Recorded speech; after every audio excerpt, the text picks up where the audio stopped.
जमीन विवाद में कोर्ट का फैसला देखें। यहाँ पे ये जो व्यक्ति है और ये है कब्जाधारी, यानी इस जमीन को जितना आप प्लॉट देख रहे हैं सारा जमीन को ये कब्जा किए हुए है। न्यायालय का फैसला आया और सिविल कोर्ट ने भी अपना फैसला दिया, हाई कोर्ट ने भी दिया और सुप्रीम कोर्ट ने भी दिया। देखेंगे सिविल कोर्ट का भी देखेंगे, हाई कोर्ट का भी देखेंगे और सुप्रीम कोर्ट का भी देखेंगे। लेकिन सबसे पहले समझना जरूरी है कि मामला है क्या। ये मोतीराम है, मोतीराम इस जमीन का कब्जाधारी है, मतलब इसको कब्जा किए हुए अवैध तरीके से, मतलब जमीन जो है वो अगर अवैध तरीके से कब्जा किया हुआ है। और ये जो व्यक्ति है ये पूनाराम है, इस जमीन को खरीद लिया, बेचने वाला कोई और होगा। मतलब बीच में कौन है? बेचने वाला अपना जमीन जो खरीदार है उसके पास बेच दिया और बेचने के बाद जो है वो उससे फ्री हो गया। अब जो खरीदार है वो क्या करेगा? वो जमीन जो खरीदा है उसको कब्जा करने की कोशिश करेगा। लेकिन खरीदार को पता चलता है कि ये जमीन जो है मोतीराम नामक जो है शख्स वो कब्जा करके रखा हुआ है सारी संपत्ति को, तो मतलब ये कब्जाधारी है।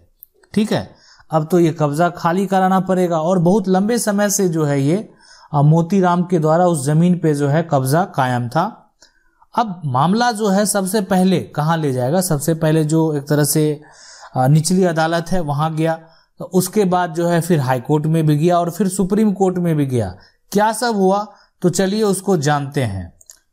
यह जो मामला है ये राजस्थान का मामला है और ये सच्ची घटना है। आप इसका जजमेंट जो है आप मोतीराम पूनाराम सर्च करेंगे तो आपको जो है इसका जजमेंट भी मिल जाएगा।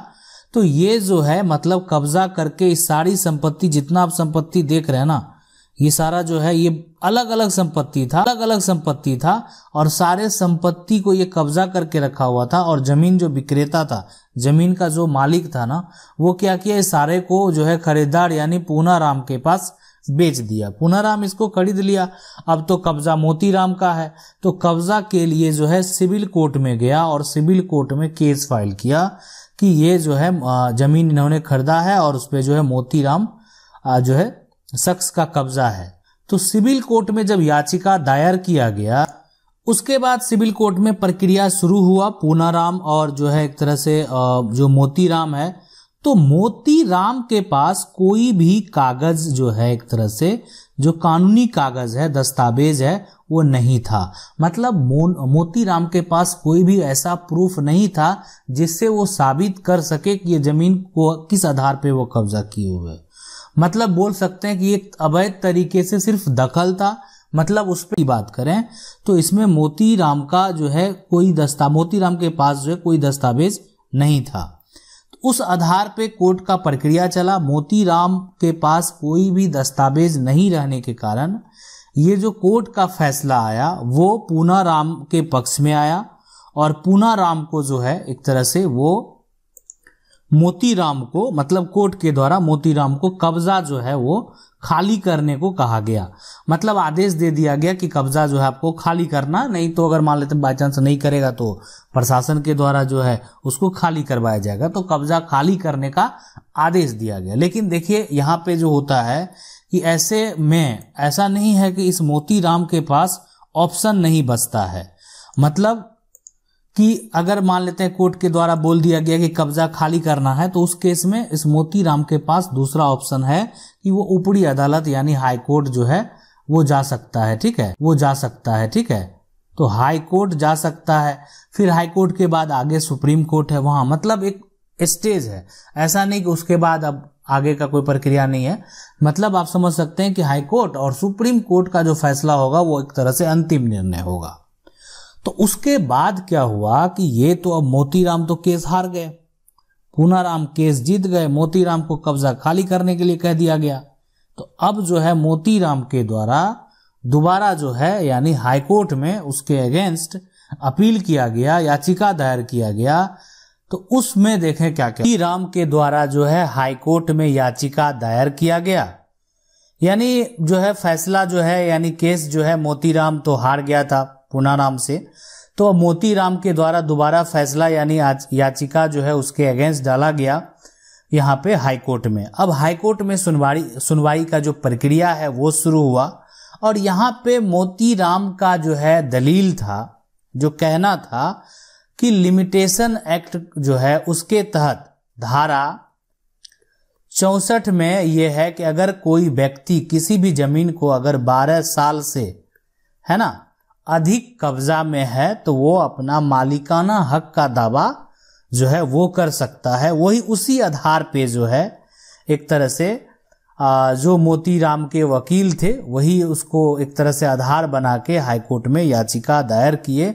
और आप जो है आपको जानकर ये बात की हैरानी होगी कि हाईकोर्ट के द्वारा यहाँ पे जो फैसला है वो मोतीराम के पक्ष में दे दिया गया। मतलब मोतीराम जो है दोबारा यहाँ पे जो है ट्रायल कोर्ट से केस हारने के बाद हाईकोर्ट से ये केस जीत जाते हैं। मतलब कब्जा जो है जो इन्होंने किया था उनको इनके पास बरकरार रखा जाता है। अब ये पूनाराम तो पैसा लगाकर ये संपत्ति को खरीदा और ये सिर्फ बिना पैसे के कब्जा करके ये संपत्ति का जो है यहाँ पे हाईकोर्ट से डिग्री भी ले लिया। लेकिन ये मामला यहाँ नहीं रुका। ऐसा नहीं कि पूनाराम ने बस इसको एक्सेप्ट कर लिया, बिल्कुल नहीं। पूनाराम ने हाईकोर्ट के अगेंस्ट जो है उसके जो जजमेंट के अगेंस्ट जो है वो याचिका सुप्रीम कोर्ट में दायर किया। अब चलते हैं सुप्रीम कोर्ट में क्या सब हुआ उसको जानते हैं। फिर यहाँ पर जो है पूनाराम के द्वारा सुप्रीम कोर्ट में याचिका जो है ना, याचिका दायर किया गया। अब ये मोतीराम को तो लगने लगा था कि अब तो पूनाराम केस जीतने वाला नहीं, अब तो हाईकोर्ट का जो फैसला हुआ और उसी को जो है सुप्रीम कोर्ट बरकरार रखेगा और हो सकता है केस को खारिज भी कर दे। बहुत केस में ऐसा भी होता है, लेकिन ऐसा हुआ नहीं, केस एक्सेप्ट हुआ, ठीक है। लेकिन जब एक्सेप्ट हुआ केस जो है और उसके बाद जो मोतीराम का जो एक तरह से जो कहना था, जो जिस आधार पे हाईकोर्ट ने जजमेंट दिया उसमें भी मोतीराम के जो वकील थे उनका यही दलील था कि अगर वो जो मोतीराम है उसको या उनके जो गवाह थे उनके पक्ष में जो गवाह कि वो संपत्ति जो है वो 12 साल से अधिक समय से उस पे कब्जा में वो संपत्ति है, ठीक है। लेकिन आपको जो है यहाँ पे लेकिन मोतीराम के पास कोई भी दस्तावेज नहीं था। मतलब वो सारा दस्तावेज, मतलब कब्जा तो जरूर था लेकिन अगर जमीन का जो लैंड टैक्स, जमीन का जो भी डॉक्यूमेंट है वो सिर्फ जमीन के जो मालिक थे उसी के पास था।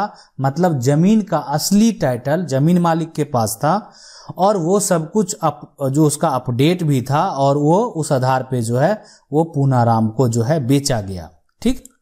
मोतीराम के वकील दोबारा वही दलील देते थे, वो लिमिटेशन एक्ट की बात करते थे, लिमिटेशन एक्ट में ऐसा प्रावधान की बात करते थे।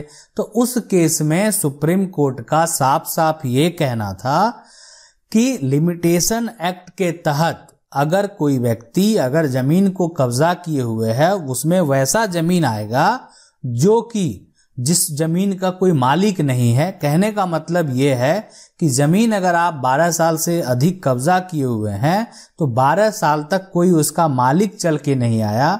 मतलब ये कि जमीन जो आप कब्जा किए हुए हैं उस जमीन का अभी तक कोई मालिक नहीं आया, उस जमीन का अभी तक कोई मालिक नहीं आया है। मतलब ना उसका कोई लैंड का टैक्स पे कर रहा है ना कुछ कर रहा है। उस केस में यहाँ पे कोई अपना दावा कर सकता है, ना कि लैंड का कोई टैक्स पे कर रहा है, सब कुछ उसका मालिक जो है वहां पे उसके पास अप टू डेट जो भी दस्तावेज है वो मौजूद है, ठीक है। तो उस केस में यहाँ पे ये लागू नहीं होगा। तो आज आपको समझ लेना चाहिए कि सिर्फ 12 साल जो ये है ना, ऐसा नहीं कि 12 साल कब्जा करो तो संपत्ति हो जाएगा, ऐसा कोई भी कानून नहीं है। लेकिन जो है कानून उसके नियम अलग हैं। ऐसा नहीं, तब तो ऐसा होगा कि 12 साल किसी संपत्ति को कब्जा करके रख लिया और जो है फिर संपत्ति उसकी हो जाएगी, तो ऐसा कोई भी नहीं है। लेकिन 12 साल तक अगर आपकी कोई संपत्ति को कब्जा करता है तो 12 साल तक आप सरकार को टैक्स भी नहीं देते हैं, 12 साल तक आपके पास कोई दस्तावेज नहीं होता है, 12 साल तक आप न्यायालय में नहीं जाते हैं, 12 साल तक किसी के पास आपने कोई कंप्लेन दर्ज नहीं कराते हैं, तो इसका मतलब है उस संपत्ति का 12 साल तक कोई मालिक नहीं रहा। तो उस केस में मालिकाना हक का दावा मोतीराम का हो सकता है, ना कि उस केस में जबकि संपत्ति का पूरा टाइटल जमीन जो बेचने वाला है उसके नाम है, तो उसी को देखते हुए सुप्रीम कोर्ट का जजमेंट जो है वो पूनाराम के पक्ष में आया और जमीन का कब्जा जो है वो पूनाराम को यानी मोतीराम को छोड़ने के लिए कहा गया और मोतीराम के द्वारा जो है जमीन का कब्जा छोड़ा गया। आशा करते हैं ऐसा आपका भी कोई मामला अगर होगा तो आप इसको अच्छे से समझ गए होंगे और आप ये भी समझ गए होंगे आपको क्या स्टेप लेना चाहिए। आशा करते हैं वीडियो अच्छा लगा होगा। वीडियो अच्छा लगा वीडियो को लाइक जरूर कर दें। चैनल को पहली बार देख रहे हैं सब्सक्राइब करके जो बेल आइकन है उसको जरूर दबा लीजिए। मिलते हैं अगले वीडियो में, तब